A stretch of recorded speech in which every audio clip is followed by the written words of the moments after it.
Uma dica, você tá com a sua moto e precisa levar as botas e a capa de chuva. Aí você tá com a sua rede aranha, vou te mostrar como você coloca. Primeiro você vai colocar a bota assim. Aí depois você coloca a bota assim. Essa outra. Aí por último, a capa de chuva por cima. Agora sim a gente vai colocar a rede aranha.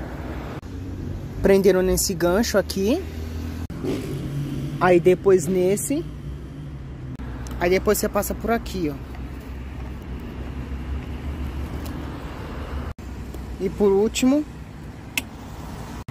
E olha só como ficou. Você viu que ficou muito organizado?